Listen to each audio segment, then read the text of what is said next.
Basically, to summarize, Butler, by the way of Lacan and Foucault, is essentially saying that reality is constructed, or the realities we live in, our societies, our churches, our schools, our very lives, which are surrounded by these different ideas, are basically structured by dominant ideas, and they are guided and created by language. And whoever uses language in a way that is prominent will get to dictate the reality. And so the idea about going back to women is that if someone has a certain idea of what a woman is, then that idea is what is enduring. But the moment someone else gets more power or goes into the fight and they can assert what a woman is, and that idea gets more power, it can include that as well. But it's a constant tension between these different ideas of what it means to be a woman, what it means to be a man, what it means to be anything. Now, there's a problem with a few of these ideas.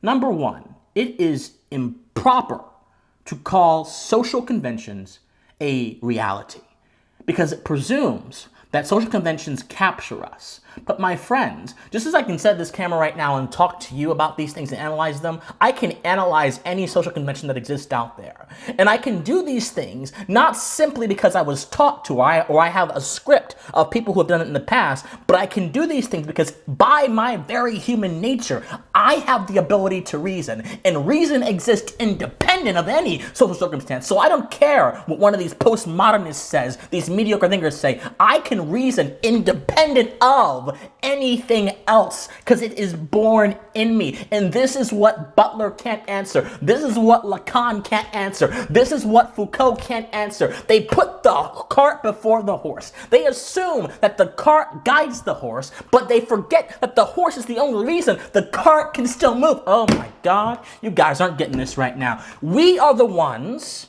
who created a lot of these social ideas. But that does not mean that reality bends to our will. And that also does not mean, by the way, that these social ideas are not based on reality in some way, shape, or form. The social convention of not wanting to take your neighbor's stuff is based on a reality of natural law, of wanting to respect one's right to their conscience, wanting to respect one's right to their own self-governance. And when I can, the more I can tie certain principles that are in society back to foundations, back to ideas that we can observe throughout history, the more this social reality stuff becomes nonsense. And if I can tie the relationship between man, property, and society back to nature, I'm going to tie the relationship between woman and society back to nature as well.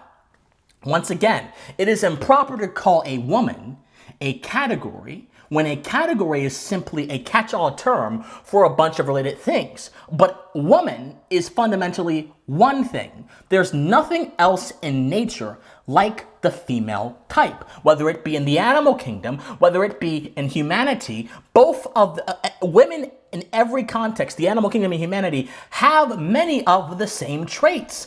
A lioness is typically quite feminine and caring with the cubs, whereas a lion is much more harsh and rough. A lion can be caring, absolutely, but a lion is typically the predator, whereas lionesses, most certainly, they can be predators as well, but they're more maternal and caring. We've seen this all throughout nature, and we've seen this reflected in society as well. Now, there's a difference between saying that these things exist in nature, therefore they must be. There are certainly women that are not feminine or caring or whatever. There are certain women that are not at all how people think they should be or how they are supposed to be or whatever. But there are certain traits that tie back to an area, to a space where society is not there. And if we can look at this area where society, social influence has not tainted it, then can't we draw something from that? If I can look at nature and say, okay, female creatures tend to act this way, and male creatures tend to act this way, and I can see that behavior resembled in humans, who are also animals, by the way, then wouldn't that suggest a universal truth, an objective reality about what these things are? And the functions of men and women are also different as well. Men can't get pregnant. Just they can't. Some folks think they can because they have this idea that man and woman are socially constructed. But if this is the case, then how come you cannot show me a full-blown biological male actually giving birth to anything. But you can show me a trans male, which is a different category. Trans men, who, by the way, I have no problem with trans men per se, or trans anyone. I don't have a problem with them. I have a problem with gender ideologues.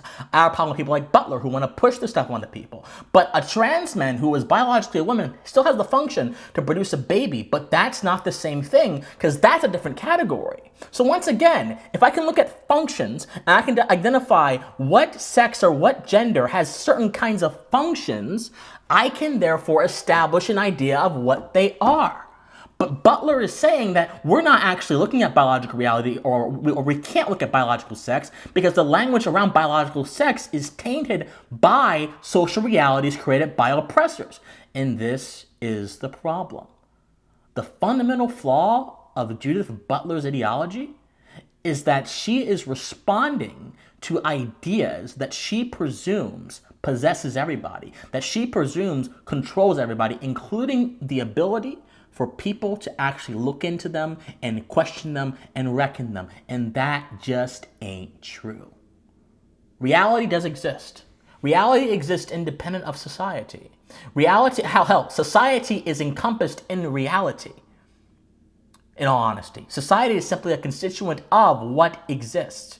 And if I can look at the laws of nature, if I can look at the law of gravitation, if I can look at all these different things, law of thermodynamics, I can observe them for their truth. I am able to look at the laws of nature as well and extract from them certain principles. And that is the principle of manhood, womanhood. That is the principle of natural rights. I can look at these things and see them. And Butler would have to answer the question: if all of our perceptions are dominated by social realities, then how come I have them ingrained in me before I even come into social realities? Even in the neonatal place like Lacan was talking about, I have these faculties developing and churning in me when I'm in the womb still. And even before I can understand language, by the way, because Lacan's argument is that the moment we come into language, we're possessed by it, but as a baby doesn't understand language at first. They have to grow into it. So even before I can understand language, there are still these functions within me. So once again, I found the real. I found reality. It's not existing in some book written by a priest. It's not existing in some set of conventions written by sexists, misogynists, or whatever. It exists around us. It exists around us. And this is the problem. We've put the cart before the horse, and so many people, not everybody, but a lot of people who are endorsing what Ketanji Brown Jackson said, don't have a concept of a reality independent from themselves. They don't. Judith Butler can't even tell us if she wants to be identified as a woman, as a they, or whatever. She said in the Guardian interview, well, they seems interesting. I don't know.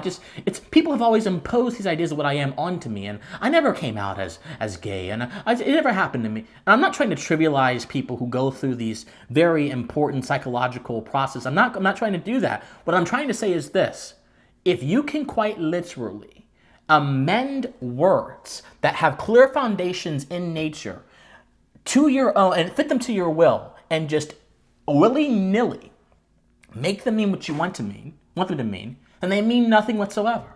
If woman can mean something today and then another thing tomorrow, then what does it truly mean? If there's no stability, then how in the world can I actually see, even under the postmodern definition, what a woman is? I can't. The human mind needs stability.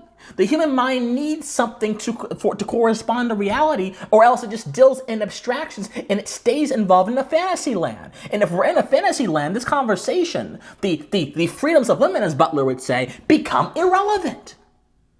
But one last thing, because this idea that we need these evolving definitions to protect women's rights or protect trans rights comes at an even steeper logical cost.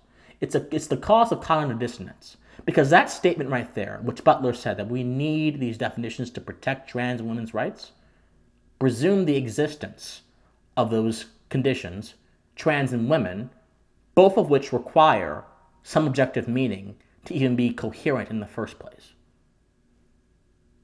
So by contradiction, by necessity, this idea contradicts itself.